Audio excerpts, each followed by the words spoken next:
कुछ जगह दिन में सामान्य लगती है, लेकिन रात होते ही डर की कहानी बन जाती है।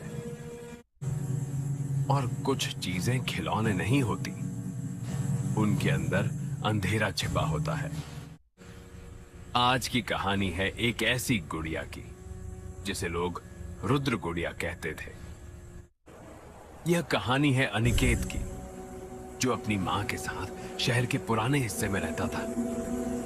एक दिन बाजार में उसकी नजर एक पुरानी एंटीक दुकान पर पड़ी। जैसे ही अनिकेत ने उस गुड़िया को उठाया, उसके मन में अजीब सी बेचैनी भर गई। बड़ी आंखें, सिली मुस्कान, और फिर भी वह उससे 200 रुपए में घर ले आया। रात को उसने गुड़िया कमरे के कोने में रखी और सो गया।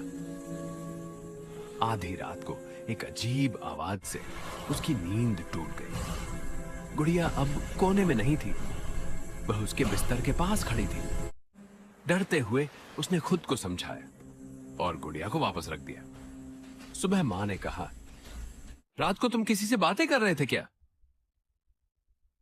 उस दिन से दरवाजे अपने आप बंद होने लगे।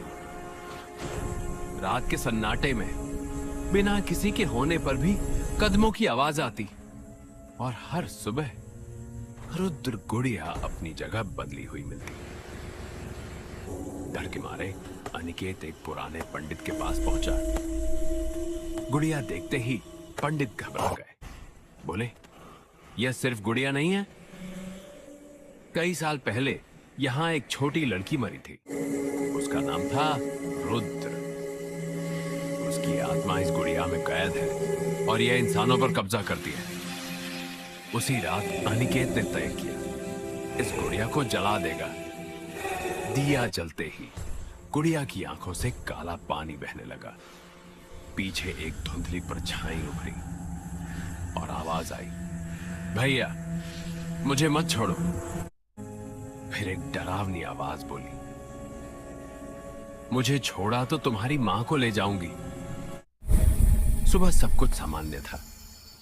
मां ठीक थी, घर शांत था, लेकिन गुड़िया अब कोने में नहीं थी। वह उसके बिस्तर के पास बैठी थी और अनिकेत कमरे के कोने में चुपचाप बैठा था, जैसे किसी और के वश में हो। कहते हैं आज भी वहां आवाज आती है,